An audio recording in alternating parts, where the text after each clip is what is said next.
et Klanos entr'ouvrit les yeux. Il mit du temps à se réveiller et à se rendre compte de ce qui se passait.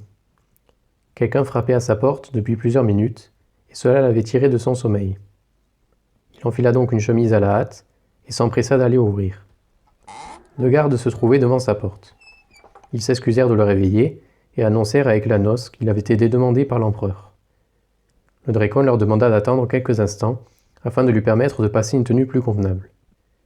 Une fois cela fait, il se dirigea à nouveau vers la porte et suivit les gardes. Ceux-ci le menèrent à travers la ville d'Anarienne. Eklanos habitait dans la capitale depuis maintenant une dizaine d'années. Il avait pris l'habitude de sillonner les grandes rues de la cité où l'on ne pouvait pas faire 10 mètres sans tomber sur une échoppe. La maison d'Eklanos était de taille modeste et se situait près du quartier commerçant. C'est dans ce quartier que se tenait le principal marché de la ville. Selon l'adage, tout homme pouvait y trouver absolument tout ce qu'il cherchait, que ce soit des armes, des bijoux, des vêtements, de la nourriture, ou même des minerais rares. Les 3 hommes passèrent donc devant la place marchande, sur laquelle s'étendaient de nombreux étals. Certaines personnes semblèrent intriguées en apercevant le Drakon escorté par les 2 gardes, mais elles retournèrent rapidement à leurs occupations. Quelques minutes plus tard, Eklanos arriva devant l'enceinte du palais. Les 2 gardes lui firent signe que leur chemin s'arrêtait là, et laissèrent le Drakon continuer seul. Le palais était situé en surplomb par rapport à la ville. Les rayons du soleil venaient illuminer son toit en tuiles dorées et soulignaient la grandeur de ses colonnes. Eklanos arriva enfin devant l'entrée du palais. 2 gardes impériaux lui ouvrirent les portes pour lui permettre d'entrer et les refermèrent derrière lui. Le Drakon parcourut la grande salle des colonnes, un peu perdu, et arriva face à la porte qui donnait sur la salle du trône. Il frappa et entra. Donerion l'attendait, assis sur son trône. Il semblait préoccupé. Eklanos avança de quelques pas, afin que Donerion puisse se rendre compte de sa présence. Celui-ci l'aperçut. « Eklanos, approchez donc !» Le Drakon s'exécuta et se plaça devant son empereur, tout en faisant la révérence. « Sire, c'est un grand honneur pour moi que d'être reçu dans l'enceinte du palais impérial. » Donerion sourit. « Je suis désolé de vous avoir fait réveiller, mais j'avais besoin de vous solliciter rapidement. Comme vous le savez, les Drakons sont à votre service, sire. Aussi, il est naturel que vous puissiez me faire demander à tout instant. Et je vous en remercie, Drakon. Je préfère aller droit au but. Il faut que vous sachiez que hier, tôt dans la matinée, la forteresse d'Ossilion a subi l'attaque d'un dragon. La créature a tué de nombreux gardes villageois avant d'être blessée par un tir de trébuchet. Il semble qu'elle ait fui dans les terres désolées. Néanmoins, je considère qu'elle représente encore une menace pour la sécurité de l'Arganon. Aussi, je tiens à vous confier la mission de traquer cette créature et de la mettre hors d'état de nuire. » Eklanos réfléchit pendant quelques instants. Si Ossilion a été attaqué par un dragon, alors cela ne peut signifier qu'une chose. Les dragons sont de retour. Nous autres, Drakon, allons donc devoir nous préparer pour la guerre. Je pense qu'il serait plus raisonnable que nous nous rendions tous à Ostilion afin de protéger la forteresse d'une nouvelle attaque. La ville nous servira ensuite de point de départ pour aller à la recherche du dragon. Mais quoi qu'il arrive, nous risquons d'occuper le fort un moment. Sire, nous autorisez-vous à rester sur place le temps que nous puissions nous préparer à la traque du dragon ? Je vous y autorise, cela va de soi, Eklanos. C'est très généreux de votre part. Seulement, avant que vous partiez, j'aimerais que vous me promettiez quelque chose. Eklanos fronça les sourcils, d'un air intrigué. Que voulez-vous que je promette, sire ? La nouvelle de l'attaque d'Ossilion n'a pas encore été annoncée à la population. Et je sais par expérience que cela provoquerait des mouvements de panique si les gens venaient à savoir. C'est pourquoi je veux que vous me promettiez de ne révéler cette nouvelle qu'aux membres de votre ordre. Le chef des Drakons répondit sans hésiter. Je vous le promets, sire. Merci, Eklanos. Vous pouvez disposer à présent. Vous devez avoir beaucoup à faire. Au revoir, sire, et merci de votre confiance. Au revoir, Drakon, et bonne chance. Que Delia soit avec vous. Eklanos quitta le palais impérial et se dirigea aussitôt vers sa maison, en traversant de nouveau la ville. Les marchands, cette fois, ne lui prêtèrent aucune attention. Arrivé devant chez lui, il trouva les 2 gardes qui étaient venus le chercher. Il leur demanda ce qu'ils faisaient devant chez lui, et ils répondirent que l'empereur avait ordonné que sa maison soit surveillée. Eklanos ne comprit pas pourquoi, mais il ne posa aucune question. Il entra chez lui, alla dans sa chambre, et ouvrit un coffre en bois orné de décorations en or. Celui-ci était poussiéreux. Il ne l'avait pas ouvert depuis des années, car c'est là qu'il rangeait son équipement de Drakon. il sortit un à un des objets qu'il n'avait pas vus depuis bien longtemps. Son armure en acier, forgée spécialement pour les chefs Drekon, elle était unique et bien plus résistante qu'une armure ordinaire. Son épée, forgée à Iris Gotor par des maîtres forgerons des sections, et son arc elfique, qui pouvait tirer des flèches avec une telle puissance qu'il aurait pu transpercer un ours à plusieurs centaines de mètres de distance. Il accrocha son arc, ainsi que son carquois, au dos de son armure. Enfin, il sortit du coffre son bouclier de Drekon, qui était conçu spécialement pour résister aux flammes de dragon. Et Glanos ne put s'empêcher de sourire à la vue de tous ces objets. Il était heureux, car il savait qu'il repartait à l'aventure, et cela lui avait profondément manqué. Il sortit de chez lui avec 300 pièces d'or en poche, et se dirigea vers le marché. Là, il acheta quelques provisions, dont une pièce de viande, quelques légumes, ainsi qu'un potage. Il ne pourrait pas transporter plus de nourriture, et cela suffirait amplement. Puis il se rendit aux écuries. Il avait laissé son dernier cheval à un Drekon, lorsqu'il avait quitté Verforêt il y avait une dizaine d'années. Il lui faudrait donc en acheter un autre. Le maître de l'écurie lui vendit un cheval de robe brune, et après plusieurs observations, Eklanos se rendit compte qu'il s'agissait d'un Néarien, un cheval de l'Est. Cette race de chevaux était très endurante et pouvait soutenir la même allure pendant plus d'une semaine sans jamais se fatiguer. Il avait l'air en parfaite santé, et le Drekon espéra qu'il pourrait remplacer convenablement sa précédente monture. Il acheta également une selle et des rangements pour ses provisions. Eklanos termina ses achats en fin de matinée. Il aurait pu partir sur le champ, mais il jugea préférable d'attendre le lendemain afin de partir tôt, vers le matin. De plus, ses allers-retours à travers la ville l'avaient grandement fatigué. Il profiterait de l'après-midi pour se reposer. Eklanos hésita donc de rentrer chez lui et de réfléchir à la route qu'il emprunterait afin de se rendre à Ostilion. Il allait évidemment devoir faire halte à Verforêt, où il réunirait l'ensemble des Drekon afin de les mettre au courant de l'attaque d'Ostilion et de la mission qui leur avait été confiée. Ensuite, il serait préférable de traverser la forêt de Gund et de rejoindre la ville de Forgund. Et enfin, il n'aurait plus qu'à passer par les collines afin de rejoindre Ostilion. Après avoir réfléchi pendant de longues minutes, Eklanos jugea son plan de route convenable. Pendant le reste de la journée, il ne cessa de se demander ce qu'avaient bien pu devenir ses compagnons. Le soleil disparut derrière l'horizon. Le Drekon partit se coucher, non sans une certaine appréhension. Il avait quitté cette vie d'aventure, il y avait maintenant 7 ans. Il allait enfin pouvoir retrouver ses amis et partir à nouveau en mission. Il partit tôt, à l'aube. Son cheval l'attendait à l'écurie, là où il l'avait laissé la veille, en compagnie de son ancien maître. Il remercia le maître d'écurie de l'avoir gardé et partit vers le sud-ouest. Verforêt était à 200 km d'Anarienne à vol d'oiseau. Eklanos devrait traverser la rivière Arienne, qui donnait son nom à la ville, puis il devrait continuer sa route en passant par d'immenses plaines, nommées plaines grises, qui menaient jusqu'à Verforêt.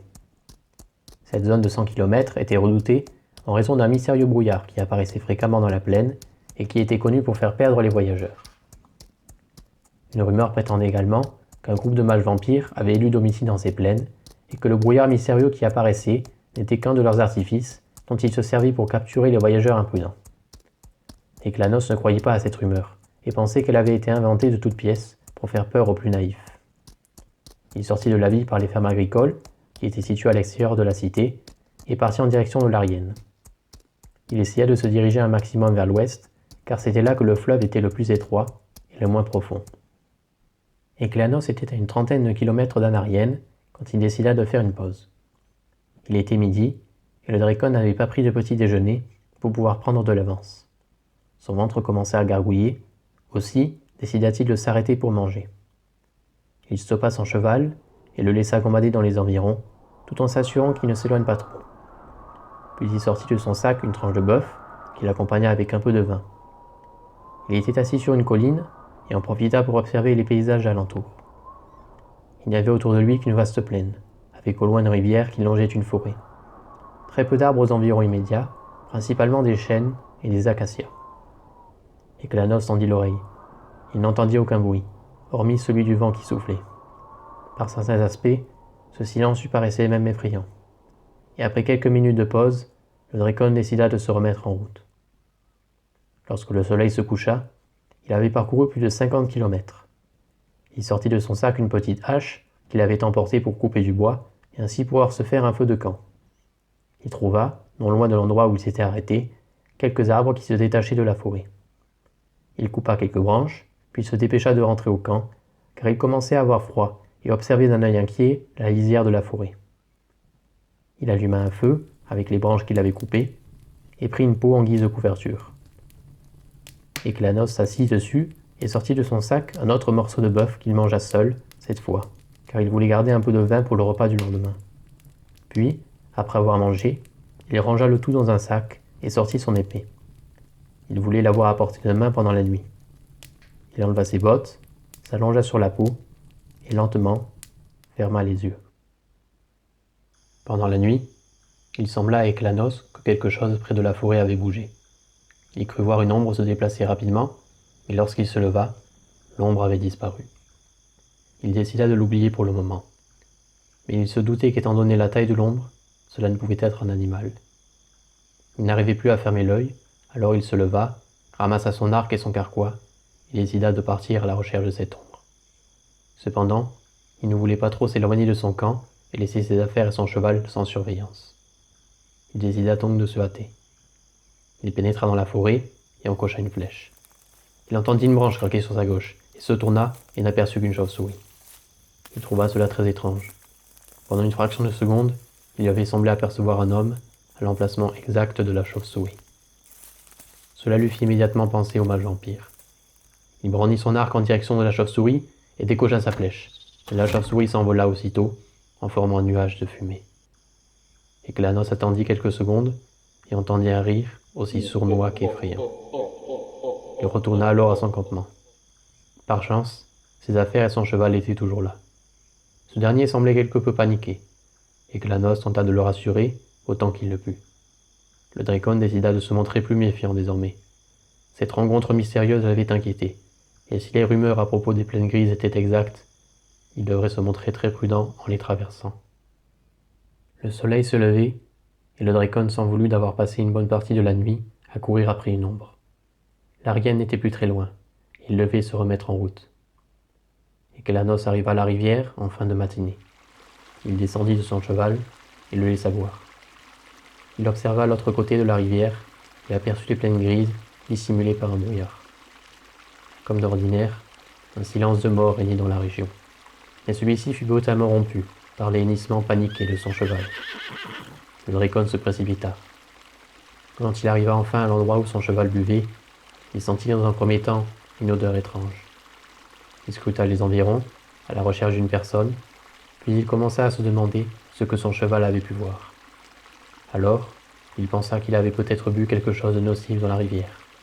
Et, lorsqu'il se pencha pour observer l'eau, il comprit alors ce qui avait effrayé son cheval. Un corps inanimé y était immergé. Éclanos ramena le corps sur la rive et le retourna afin de pouvoir observer son visage. Le Dracon sursauta de dégoût. Le visage de l'homme était méconnaissable, caché sous une épaisse couche de sang séché. Il remarqua alors 2 légères entailles dans le cou de l'homme.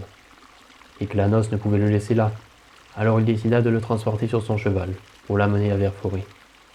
Une fois là-bas, il le déposerait chez un médecin pour qu'il puisse confirmer la cause de sa mort. Les réflexions du Dracon furent soudain dérangées par l'appel de la faim. Il décida donc de prendre son déjeuner. Il mangea les derniers restes de la tranche de bœuf et finit sa gourde de vin. Il la remplit avec de l'eau de l'Arienne, mais loin de l'endroit où il avait trouvé le corps. L'eau de la rivière était très pure. Elle était utilisée pour guérir certaines blessures qui avaient été infectées. Éclanos mangea, tout en contemplant les alentours, et en se demandant s'il arriverait à temps à Silion. Il parcourut encore quelques kilomètres, en quête d'un lieu permettant de passer à gué. Il s'arrêta à un endroit où il pourrait franchir la rivière sans trop de mal, et décida d'y établir son campement. Il ne serait pas raisonnable de traverser les plaines grises maintenant. De plus, le Dracon ne voulait pas se retrouver perdu de nuit dans le brouillard. Il résolut donc de s'arrêter ici et d'y rester jusqu'à la fin de la journée. Lorsque le soleil se coucha, il sortit de quoi se restaurer. Il lui restait un potage de légumes, un peu de pain et de fines tranches de jambon. Il décida de manger le jambon et de laisser le potage pour plus tard. Puis, après avoir terminé son repas, il s'allongea sur sa peau et essaya de penser à autre chose qu'au mage vampire, mais il n'y parvint pas. Plus il approchait des plaines grises, plus le Dracon avait du mal à dormir.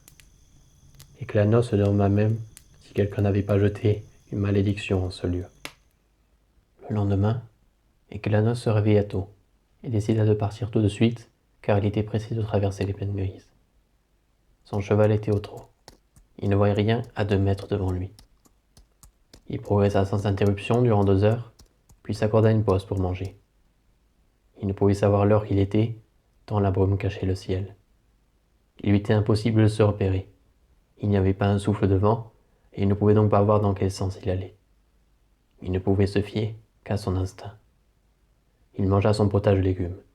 Cela le réchauffa et lui rendit des forces.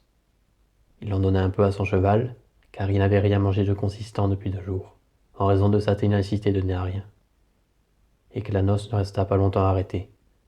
Au bout de 5 minutes, il repartit.